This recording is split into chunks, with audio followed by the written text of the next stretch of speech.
10월 24일 오늘 하나님의 말씀은 마태복음 14장 말씀입니다. 3절로 11절 말씀.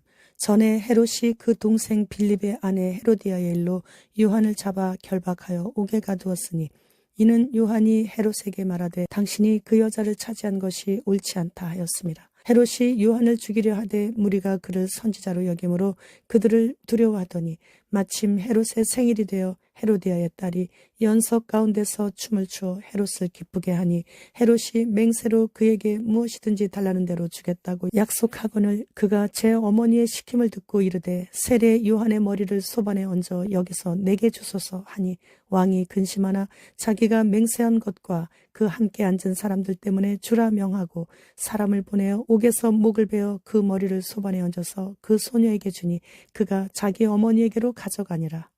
본장은 세례 요한의 제자들이 요한의 목베임을 받았다는 이야기를 전해 들으신 주님께서 배를 타시고 한적한 빈들에 가셔서 오병이어의 기적과 물 위를 걸으시는 이적을 일으키시고 각종 질병을 치료하시며 천국 확장에 주력하신 내용을 기록했습니다. 헤롯 왕이 로마에 갈 일이 있어서 로마에 갔다가 이복 동생 빌립의 집에 잠시 머문 적이 있었는데 그때 빌립의 아내 헤로디아와 눈이 맞아 불륜을 저질렀어요. 그리고 헤로디아와 그의 딸 살로메를 데리고 자기의 영지로 돌아왔는데 세례 요한이 그것이 불륜이라고 지적을 하면서 호통을 치자 감옥에 잡아넣었습니다. 그런데 헤롯의 생일날 헤로디아의 딸 살로메가 헤롯 왕 앞에서 기생들이나 추는 춤을 요염하게 너무나도 잘 추니까 헤롯이 기뻐서 무엇이든 소원을 다 들어주겠다고 약속을 해요.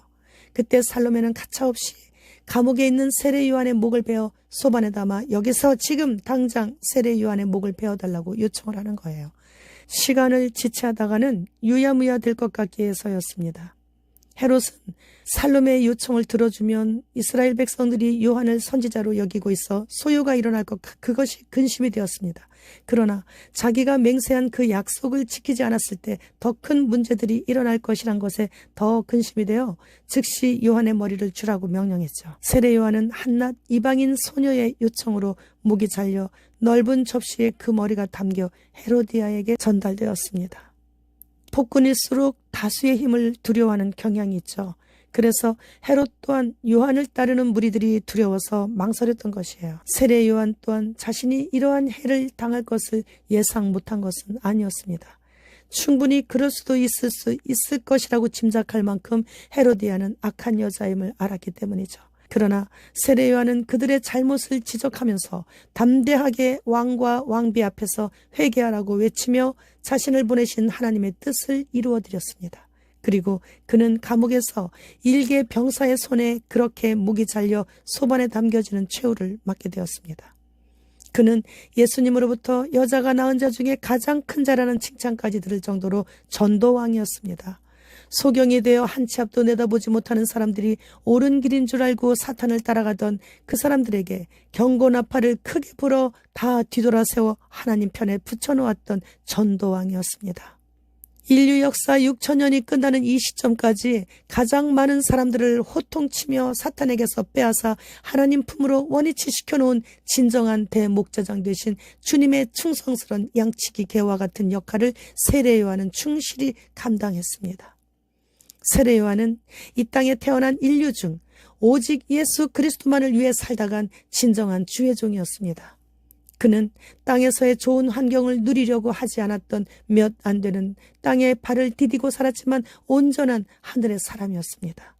그는 식탐도 없었고 의복에 대한 관심도 없었고 편안히 쉴 공간을 찾지도 않았으며 오직 광야에서 초림 예수 그리스도의 오실 길을 예비하는 데만 목숨 바쳐 충성을 다했던 구약의 마지막 하나님의 선지자였습니다.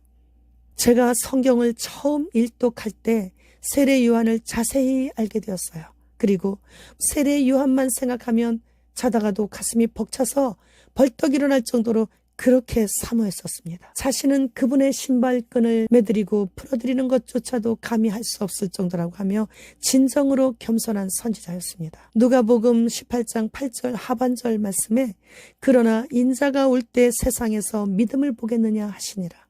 지금 자칭 타칭 주의종이라고 하는 상위 5, 60%의 목사들의 삶의 질을 보면 예수님을 가장 가까이에서 모셨던 최측근 상위 1%인 세례 요한을 비롯해 12제자의 삶의 질과 비교되면서 엄청난 부의 차이를 알 수 있게 됩니다.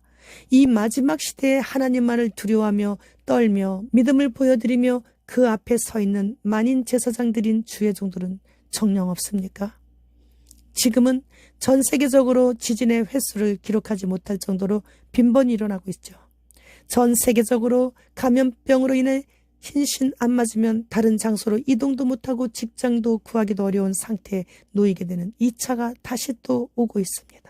흰신을 여러 차례 신은 자들의 충동적으로 변해버린 성격으로 인해 가족과 지인들은 물론이고 알지도 못하는 이웃들까지 다 공포에 쌓여 있고, 전쟁 또한 예전과 달리 각 나라들의 이권에 의해 여기저기서 일어나고 있고, 산불은 벌써 몇 년 전부터 연이어 일어나고 있어 땅을 황폐하게 하고 있고, 하늘 또한 전 세계적으로 캠트레일로 동물질들을 마구마구 뿌려대고 있어 하나님께서 만드신 자연 구름과 새파란 하늘을 자주 보지 못하고 있죠.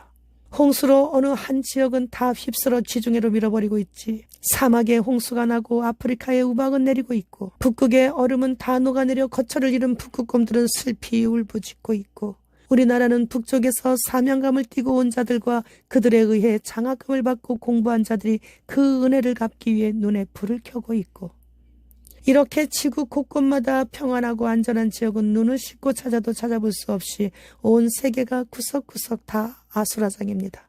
그런데 이번에는 빈대까지 출몰하여 프랑스를 덮치더니 이제는 한국에서도 곳곳에 빈대들이 출현하고 있습니다. 지난 5월 21일에는 전국적으로 소, 돼지, 염소에게 흰신을 신겨 본체를 먹을 수도 없게 만들어 대부분의 식당조차도 갈 수가 없고, 소의 부산물들인 우유나 치즈가 들어간 음식들은 눈 감고 무슨 독을 마실지라도 해를 받지 않게 해달라고 기도 후에 그래도 찜찜한 마음으로 겨우 허기진 배를 채우고 있는 것이 현실입니다. 정자, 난자 없이도 동물이나 사람을 만들어낼 수 있는 과학기술이 이스라엘에서 개발되었으니 앞으로 주님이 조금 늦게 오시게 된다면 영혼 없는 사람들과 나란히 경쟁하며 살아가야 하는 그런 시대에 우린 살게 되는 것이죠. 따라서 지금은 노아 때보다 유전자 조작이 더 심한 악한 시대입니다. 소돔과 고모라 때보다 동성애가 더 일반적이고 법적으로도 보호를 받고 있고, 일반인들에게도 교회 목사들에게도 우대를 받고 있고, 심지어 유치원에서부터 남남여여 결혼식을 하는 놀이를 통해 동성애를 가르치고 있고,